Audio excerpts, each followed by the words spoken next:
சில பேருக்கு கர்வமாக கூட தோன்றும். கர்வம் என்று சிலர் கருதுவார்கள் என்பதற்காக உண்மைகளை நான் மறைத்துவிட தயாராக இல்லை. நான் எண்ணி வந்த உயரம் இதுவல்ல, நான் அடைய நினைக்கும் சிகரம் இதுவல்ல. நான் இன்னும் பள்ளத்தாக்கில் நிற்கிறேன். என் சிகரம் இன்னும் ரொம்ப தூரத்தில் இருக்கிறது.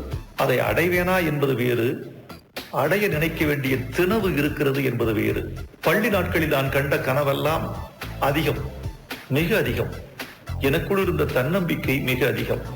காரணம், நேர்மையாக உழைக்க வேண்டும், எந்த துறையில் ஈடுபடுகிறோமோ அந்த துறைக்கு உண்மையாக இருக்க வேண்டும், அந்த துறையில் மடைமாற்றம் செய்துவிடக் கூடாது, சக்தியை சிதறவடிக்க கூடாது, உடம்பும் மனசும் என் கட்டுப்பாட்டில் எப்போதும் இருக்க வேண்டும் என்ற தீர்மானத்திலிருந்து நான் அங்குலமும் நகரவில்லை.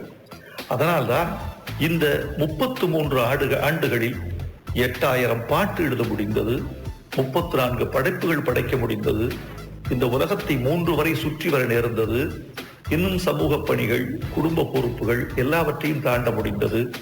இது ஒரு பெரிய உயரம் என்று நான் சொல்ல மாட்டேன். அடிப்படையில் என்னை போல் பணியாற்றுகிற எவனும் எட்ட முடிந்த இடம்தான் இது. இன்னும் சமூகம் எனக்கு துணை இருந்தால், என் கனவுகளுக்கு இன்னும் அவர்கள் வாய்ப்பளித்தால், இதைவிட சிறந்த உயரத்தை அடைய வேண்டும் என்று நான் ஆசைப்படுகிறேன். இது அவனே எஜமானன், பாடலாசிரியர் என்பவன் வேலைக்காரன். கவிதையின் கருப்பொருள் கவிஞனால் மட்டுமே தீர்மானிக்கப்படுகிறது. கவிஞனை யாரும் நிர்பந்திக்க முடியாது, பொருள் கொடுத்து எழுதச் சொல்ல முடியாது. எழுதினால் அது கவிதை ஆகாது.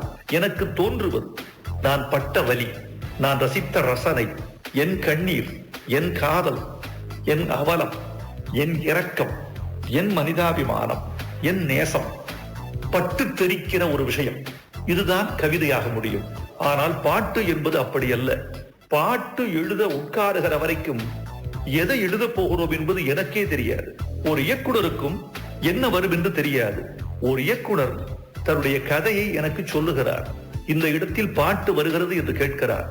எனக்கு இது வேண்டும் என்று அவர் கோடிட்டு காட்டுகிறார்.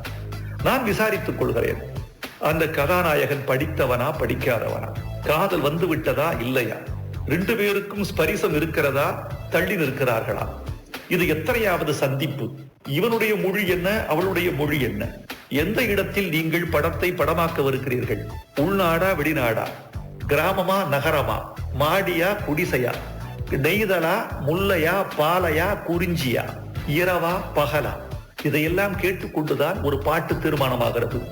ஒரு 20-30 காரணங்கள் சேர்ந்துதான் ஒரு பாட்டு உருவாகிறது. பாட்டு உருவாகிற வரைக்கும் எந்த சொல் வரப்போகிறது எனக்கே தெரியாது. ஆனால் கவிதை என்பது ஊறப்போடுவது. இன்றைக்கு நான் எழுதுகிற ஒரு கவிதைக்குடைய விதை 30 ஆண்டுகளுக்கு முன்னால் விழுந்திருக்கலாம். 30 ஆண்டுகள் முளைக்காமல் கிடந்த விதை ஒரே நாளில் முட்டி விருட்சமாகி விடலாம். அதான் கவிதை.